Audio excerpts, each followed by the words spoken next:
Entre blue is the one, this is blue, yeah. Are you excited, Thomas? Yes. Are you excited? No, I'm focused. Focus. Very good. I don't like to come on the video. Okay.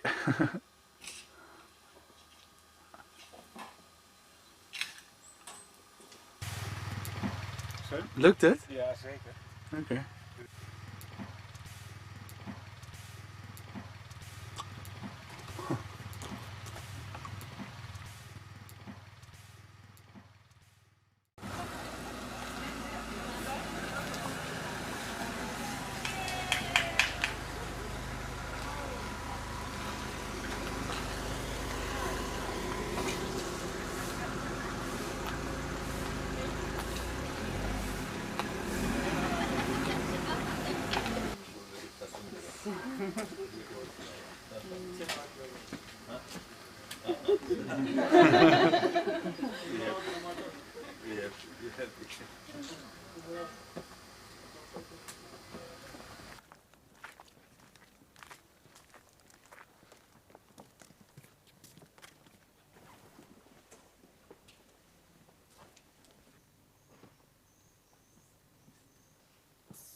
Anapana is necessary to calm down your mind, and then you can practice Vipassana.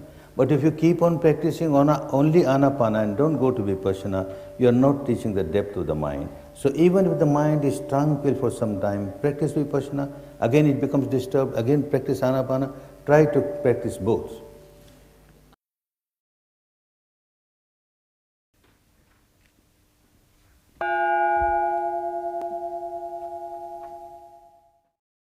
Don't look for a particular sensation. Don't make a search of a particular sensation.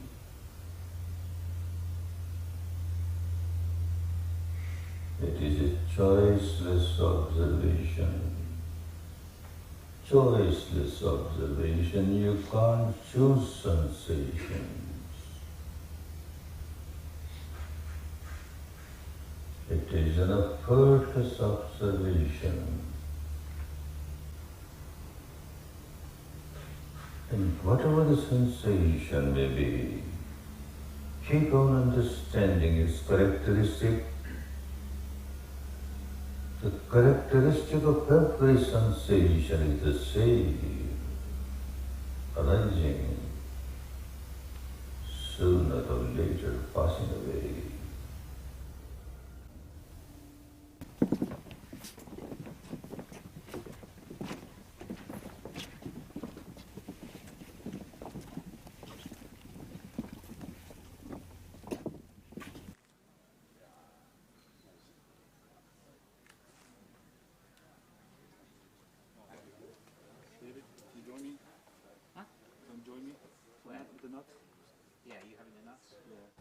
In order to change the human society, actually you have to change the human individual. And for the human individual to actually attain some sort of peace, then they have to practice some sort of technique that encourages and brings that peace. And Vipassana certainly is that technique, because by practicing Vipassana, what one is doing is little by little you are developing the faculty of equanimity. Equanimity meaning a balance of mind towards what may be very pleasant situations, may be very unpleasant situations.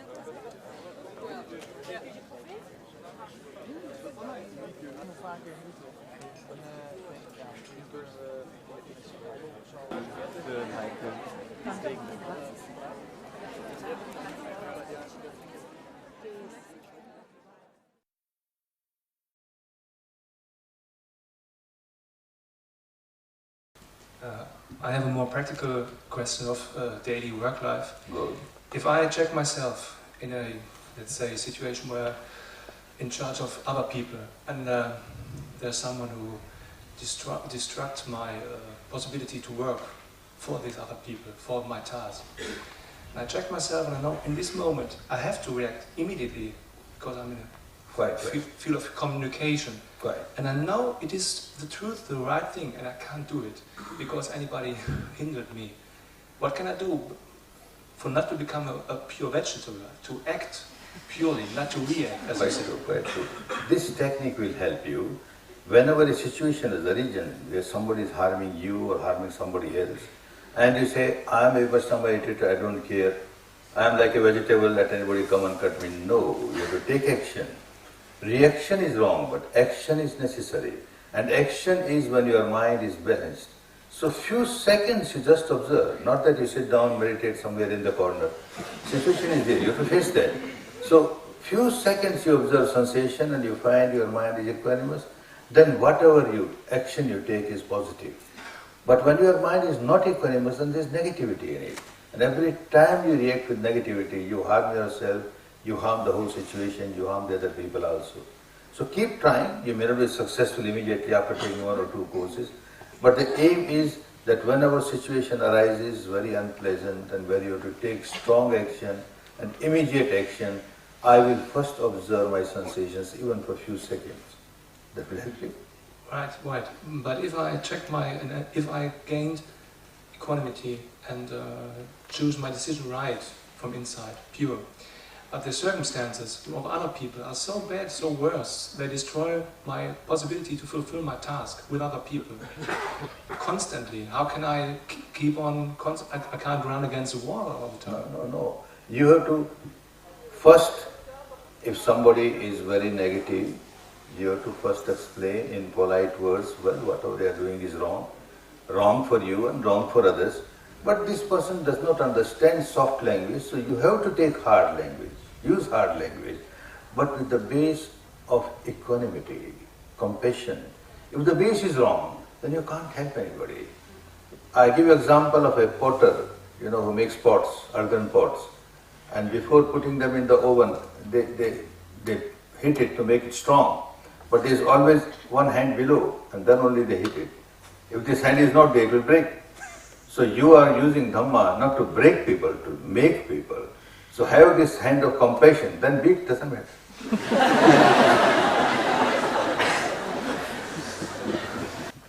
I have 2 questions.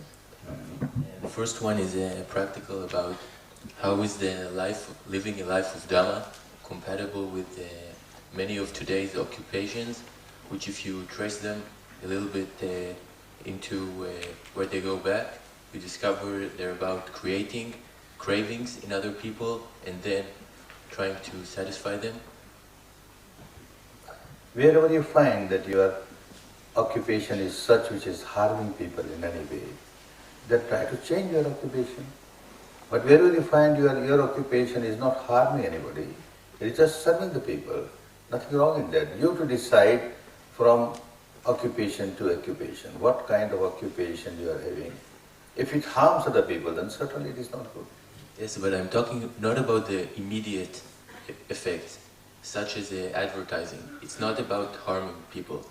And many are producing the luxury products or whatever. When you go a few steps more. It's quite so. But these advertisers also, I have found in business, they exaggerate.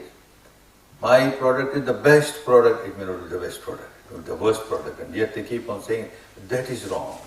If somebody gives you information, look, this is a medicine which will help you to come out of this disease, and if it is true, perfectly all right, have advertisement. But if it is exaggerating, then it may harm people. So one has to be careful to decide what you are doing. You are harming people out of greed, or you are just giving information which will be helpful, that's all. This question particularly relates because we are in the West at the moment. The question is about progress along the path of Vipassana in relation to homosexuality. Why is it that homosexual men and homosexual women who maintain their Shila and follow the path of how the Buddha explained, are they treated differently to heterosexual women within, men and women within this tradition? Sex is sex, and the Vipassana wants you to come out of sex. Homosexual or multisexual or whatever sexual. Come out of sex. And that will be possible only when you practice properly. When sex arises, passion arises, just accept the fact there is passion. Passion towards this person or that person, male or female, doesn't matter. Passion is passion. You accept the fact there is passion in my mind, and let me see what sensations I have. And keep on observing the sensation, then you are not slave of the passion, you are master of the passion. It becomes weaker, weaker, weaker, and passes away. So whether you are a homosexual, this sexual or that sexual, you have to come out of it, and Vipassana will help you. Practice, keep on practicing Vipassana. Is it true that homosexual men and women are not able to proceed onto 20-day courses? No, it is possible, but there must be proper facility for them. Because we segregate male and female. Why? For 10 days doesn't matter, it doesn't come out so deep. When you go deeper, then very deep-rooted complexes come on the surface. And deep-rooted complex, one of that is very important, is the passion, the lust. When it comes on the surface, then one looks for the object of the passion. Male will look for the male object, female will look for the female object. And then we must segregate males with males and females with females. How is that possible? Unless we have got very big center and where we have got separate totally 2 types of females and 2 types of males. But wherever we have been able, we are giving long courses. There are people who have taken long courses, 30 days, 45 days, and we have made them assistant teachers also.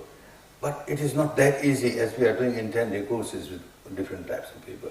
For long courses we have to be very careful because very deep-rooted lust comes. And then what happens? It becomes difficult. So you have talent so that you can develop in the material world. That's what you want to say. In the material world, get more success, but hindrance for the liberation. And yes. Yeah, but have your progress in the material world in a detached way. Then you are progressing to the Nibbana. If you are attached to that, then yes, it becomes a big hindrance. Without attachment, you carry on. So whatever progress you have is not only for you. Then you are not self-centered. With Vipassana, you won't be self-centered. Whatever you earn, of course, you have to use for your own maintenance, for the maintenance of family and all that. But whatever is more, you try to use it for the others also. Then it is not self-centered. You are not attached to whatever you gain. You keep on distributing to others, And you feel very happy with that distribution. This is how you will get liberated as a householder. Otherwise, if you become a monk, there is no problem. You have got no responsibility. You have got only to meditate and reach earlier. Buddha said monk's life is like a traveling in the sky, no dust. But householder, there is dust on the road. So you get the dust to clean it, But you are a householder, you have to live as a householder. Can't help. Everybody cannot become a monk or a nun. Be happy. To distinguish those two things, being really equanimous and having a feeling of, well, I can do that, or I can do that, it doesn't matter. Well, when you don't practice Vipassana, then it doesn't matter. You do whatever you like and have misery for you. But when you are doing Vipassana, you must be careful what I am doing, how I am reacting. When you say you are not equanimous and yet you don't care, that means you are not equanimous to the craving that is arising or aversion that is arising. You don't care. That means you are generating misery for yourself. So keep on understanding that every time I react with craving or with aversion, I am losing the balance of my mind, I am losing the peace of my mind, and I am here to change that habit pattern, not to react with craving and aversion. And you find at times you are very confused and you can't understand what to do. Come back to Anapana. Make your mind more and more stable, and then work. I don't have the impression that I'm craving or so, but I also don't have the impression of being equanimous. It's just So like... be equanimous. If there is no craving, no aversion, you are equanimous. Be happy. Nothing wrong. Nothing wrong in that. Yes. Sadhu. some people before, I have big problems. I do Dhamma, or I practice Vipassana since many years, and modern society here in the West is so much self-centered that I feel I have a problem, because I feel it's either have success in Vipassana or have success in modern society, and of course I want both. In modern society also there are good people. Don't say that everybody is bad in the modern society. So be in company with the good people and come out of the company of bad people, and still you can progress in the modern society. What's wrong?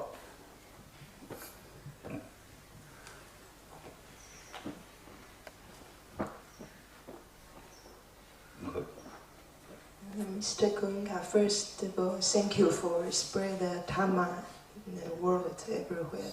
I'm very grateful to receive this present in my life.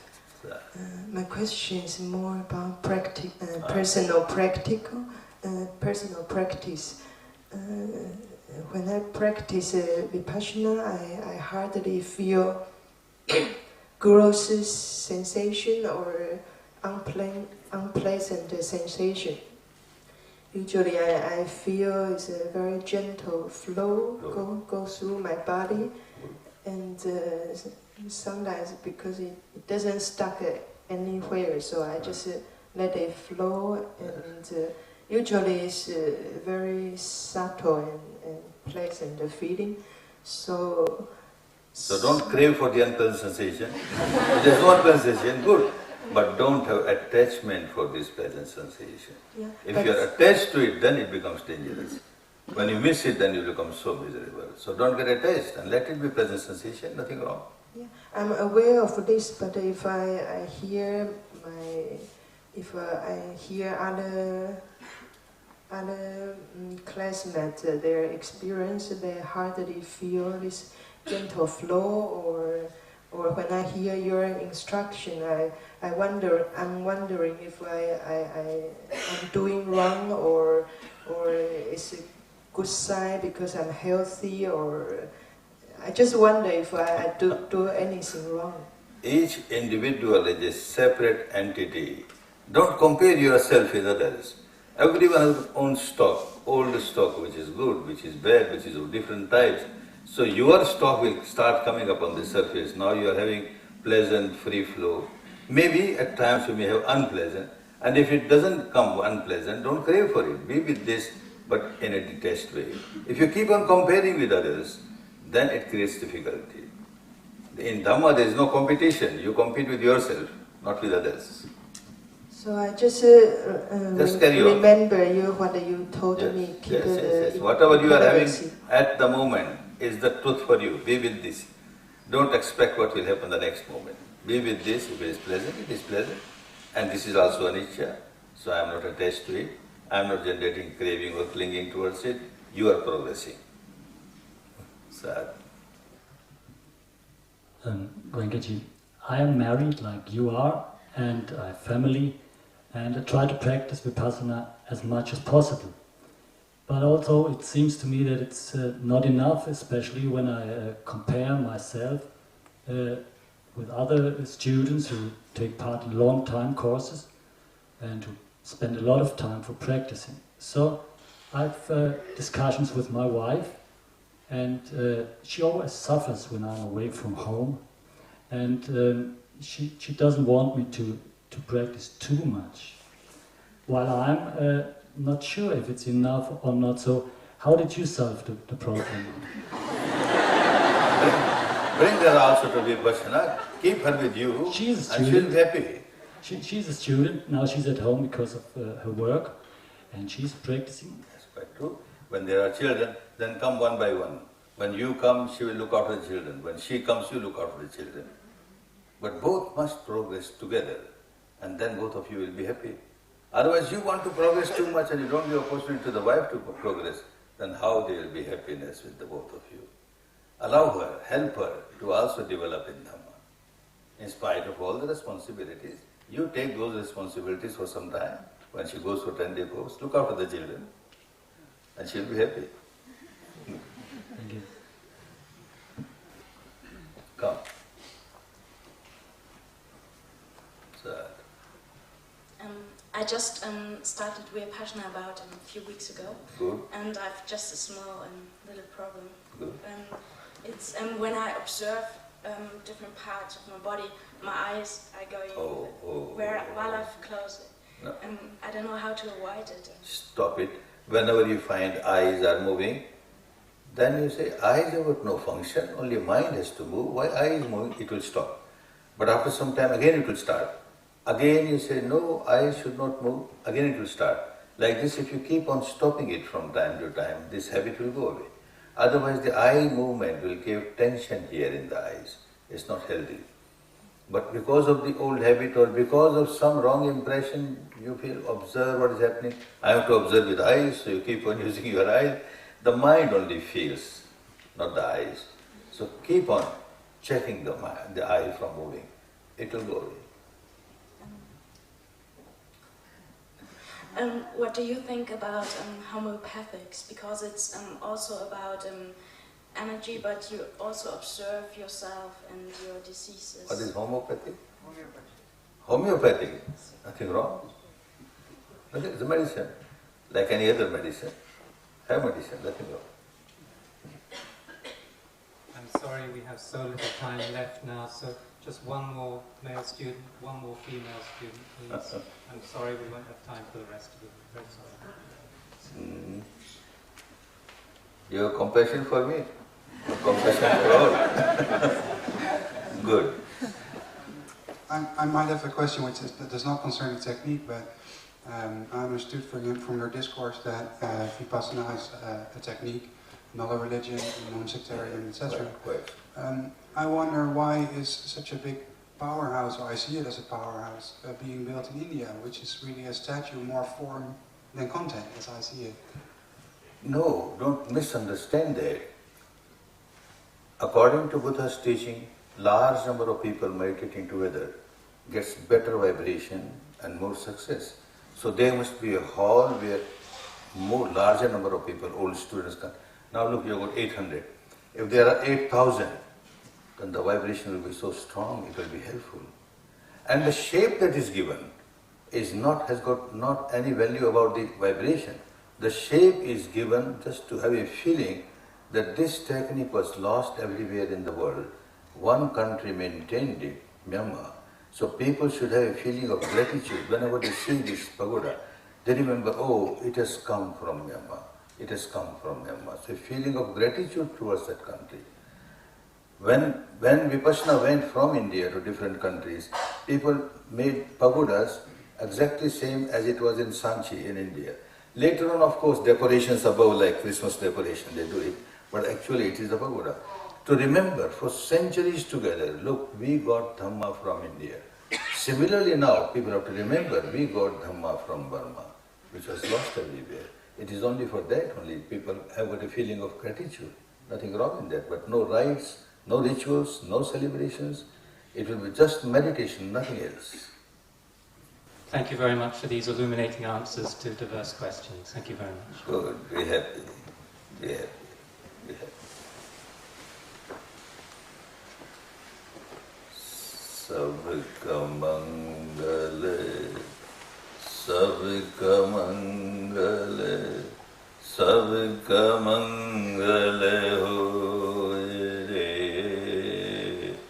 tera mangale, tera mangale, tera mangale hoye re, jana jana mangale, jana jana mangale, jana jana sukhiya hoye re, sabka mangale.